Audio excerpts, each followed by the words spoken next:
February 2025 na. Magkano na nga ba ngayon ang mga Yamaha motorcycles? Yan ang ating aalamin ngayon. Tara!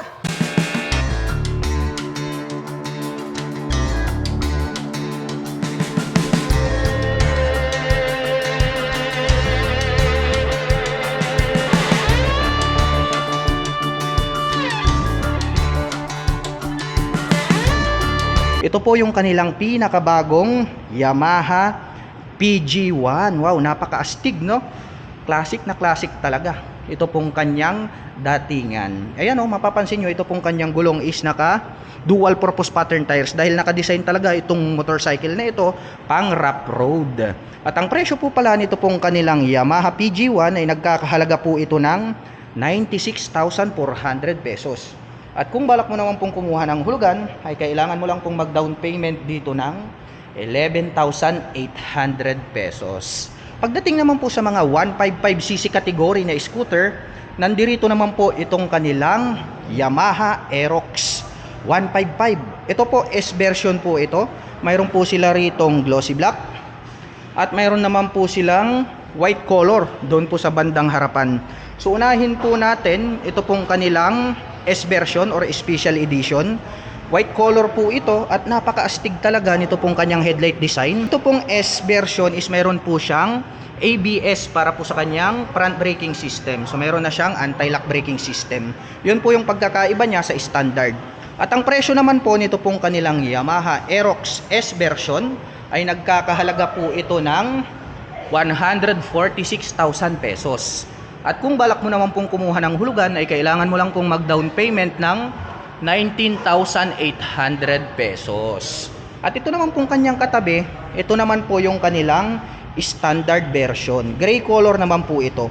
The same po sila ng headlight design. Lahat po parehas lang. Ang pagkakaiba lang po, ito pong decal and then yung color availability at yung braking system nito pong standard dito po sa harapan. Ito pong kanilang S version ay equip po siya ng anti-lock braking system. At ang presyo naman po nito pong kanilang Yamaha Mio Aerox standard version ay nagkakahalaga po ito ng 124,000 pesos. At kung balak mo naman pong kumuha ng hulugan ay kailangan mo lang pong mag-down payment ng 17,800 pesos. Ito naman po yung kanilang Yamaha X-Max 300 2024 version. Napakabangis din po ng kanyang egg-shape na headlight design. At ang presyo naman po nito pong kanilang Yamaha X-Max 300 ay nagkakahalaga po ito ng 306,000 pesos.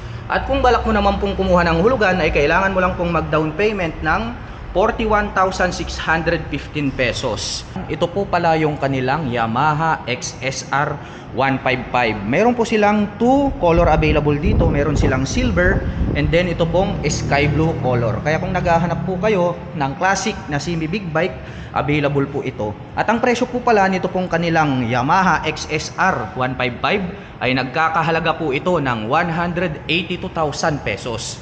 At kung balak mo naman pong kumuha ng hulugan, ay kailangan mo lang pong mag-down payment dito ng 37,800 pesos. At ito naman pong kanyang katabi, ito naman po yung kanilang Yamaha MT-15. 155cc po ito. Ito po yung the dark side of Japan. Kaya pag naghahanap po kayo ng magandang motorsiklo at mabilis, ito po yung highly recommended. Ayun, napakabangis ng kanyang itsura. Ang presyo po pala nito pong kanilang Yamaha MT-15 ay nagkakahalaga po ito ng 178,000 pesos. At kung balak mo naman pong kumuha ng hulugan, ay kailangan mo lang pong mag-down payment ng 36,800 pesos. Ito po yung kanilang Yamaha Sniper 155. Meron po silang available color dito na cyan color at black color. At ang presyo naman po nito pong kanilang Yamaha Sniper 155 ay nagkakahalaga po ito ng 145,900 pesos. At kung balak mo naman pong kumuha ng hulugan, ay kailangan mo lang pong mag-down payment ng 20,000 pesos. At dito naman po, ito po yung kanilang number 1 talaga na scooter na kung saan, kung gusto mo ng comfortable riding, ito po yung pinaka highly recommend. Ito po yung kanilang Yamaha NMAX 155. Ito po yung new color ha, itong sky blue. Mayroon po itong dual channel ABS dito po sa harapan hanggang dun sa likuran. May traction control din po ito. At ang presyo po nito pong kanilang Yamaha NMAX 155 ay nagkakahalaga po ito ng 153,900 pesos. At kung balak mo naman pong kumuha ng hulugan, ay kailangan mo lang pong mag-down payment dito ng 20,000 pesos. At ang kagandahan po niyan, ang promotion po nila ngayong December is naka-SRP po sila sa halagang 153,900 pesos mga ka-LM.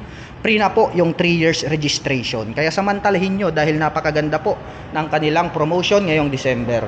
At kung naghahanap naman po kayo ng mga pantra na motorcycle, yung mga pantrabaho, pantricycle, no, pampasada, mayroon din po sila ritong YTX 125. Mayroon po silang 3 colors available dito. Mayroon po tayong red, glossy black, and then blue color. Ang kagandahan po nito, itong YTX ng Yamaha, napakatipid po nito sa gas consumption. Kaya kung gagamitin yung panghanap buhay, highly recommended po ito. At ito mapapansin natin, equip po pala ito ng dual shock absorber dito sa likuran. So pag gagamitin nyo po ito na panghanap buhay, kakabitan nyo na lang po ito ng sidecar. At ang presyo po pala nito pong kanilang Yamaha YTX 125 ay nagkakahalaga po ito ng 57,900 pesos. At kung balak mo naman pong kumuha ng hulugan, ay kailangan mo lang pong mag-down payment ng 2,800 pesos. Ito naman po yung kanilang Yamaha MT-03. Wow! Palaki ng palaki yung engine displacement at pabangis ng pabangis yung kanilang body and design. Tignan nyo naman po ito pong kanyang visual looks. Napakabangis. At ang presyo naman po pala nito pong kanilang Yamaha MT-03 ay nagkakahalaga po ito ng 285,000 pesos. At kung balak mo naman pong kumuha ng hulugan ay kailangan mo lang pong mag-down payment ng 76,800 pesos. At ito naman pong kabila, ito naman po yung Yamaha MT-07. So mayroon naman po itong 700 cubic centimeter engine displacement. Napakabangis nito pong mga Yamaha big bikes. Black color naman po yung available dito. Silipin naman po natin itong kanyang headlight design. Napakabangis. At ang presyo naman po nito pong kanilang Yamaha MT-07 ay nagkakahalaga po ito ng 499,000 pesos. Ito naman po yung kanilang top of the line. Ito naman po yung kanilang Yamaha MT-010. Mayroon naman po itong 1,000 cubic centimeter engine displacement. Napakabrusko nitong big bike na ito. At ang presyo naman po nito pong kanilang Yamaha MT-10 na standard version ay nagkakahalaga po ito ng 799,000 pesos. Ito po yung kanilang Yamaha Paseo 125. Meron po tayong available dito na 2 colors. Meron tayong white and then glossy black. Napaka-cute at astig din po nitong classic scooter na to. Modern na po yung design dahil LED na po yung kanyang ginagamit para po dito sa kanyang main light. At ang presyo naman po nito pong kanilang Yamaha Paseo 125 ay nagkakahalaga po ito ng 92,900 pesos. At kung balak mo naman pong kumuha ng hulugan ay kailangan mo lang pong mag-down payment ng 8,800 pesos. Mapunta naman po tayo rito sa kabila. Ito naman po yung kanilang Yamaha Mio Gravis 125. Ito po yung kanilang black color. At kung gusto nyo naman po ng medyo kakaiba, mayroon po sila ritong brown color. Ito pong Yamaha Mio Gravis is 125 cubic centimeter po ito. Maganda po ito pang daily riding condition dahil nga po napakaangas din po at very unique ito pong kanyang headlight design. At ang presyo po pala nito pong kanilang Yamaha Mio Gravis ay nagkakahalaga po ito ng 92,000 pesos. At kung balak mo naman pong kumuha ng hulugan ay kailangan mo lang pong mag-down payment dito ng 6,800 pesos. At dito naman po sa bandang gitna, ito po pala yung kanilang Yamaha Mio i 125. So ito po, bagay po ito, ideal po ito para sa mga kababayan natin na hindi naman po masyadong katangkaran dahil ito po ay mayroon lamang mababang seat height at mababang ground clearance. Kaya kung hindi ka naman masyadong katangkaran, ito yung motor na bagay para sa iyo. At ang presyo po nito pong kanilang Yamaha Mio i na standard ay nagkakahalaga po ito ng 77,900 pesos. At kung balak mo naman pong kumuha ng hulugan, ay kailangan mo lang pong mag-down payment dito ng 4,800 pesos. Ito naman po yung kanilang Yamaha R7. Yung mahilig naman po sa mga sports racing bike, mayroon din po kayong pagpipilian rito. Napakabangis po nito pong kanilang Yamaha R7. Ayan, no? Napakalaki po ng kanyang fuel tank at napaka-flawless po ng pagkaka-finish. Silipin natin itong kanyang napakabangis na headlight design. At ang presyo po pala nito pong kanilang Yamaha R7 ay nagkakahalaga po ito ng 597,000 pesos. At dito naman po, ito yung kanyang small brother. Ito po yung kanilang pinakabagong Yamaha R15M. Meron po itong 155 cubic centimeter engine displacement. Kaya para po dun sa mga baguhan, pagkatapos po nilang gumamit nito pong mga small displacement, ay balak po nilang mag-drive ng mga matataas na cubic centimeter na mga big bike. Ito po yung inyong stepping stone. At ang presyo po nito pong kanilang Yamaha R15M ay nagkakahalaga po ito ng 203,000 pesos. At kung balak mo naman pong kumuha ng hulugan, ay kailangan mo lang po ritong mag-down payment ng 41,800 pesos. Ito naman po yung kanilang top of the line pagdating po sa mga sports racing bike. Ito naman po yung kanilang Yamaha R1M. Meron po itong 1,000 cubic centimeter engine displacement. Napakatik po, and then alloy po yung kanilang ginamit para po sa kanyang swing arm. At makikita po natin na nakapuli carbon finish ito pong kanyang fairings, top of the line nga. At silipin naman po natin itong kanyang headlight design. Wow, napakabangis. At gumagamit naman po ito ng Öhlins USD or upside down telescopic fork. Ayan, Öhlins po yan.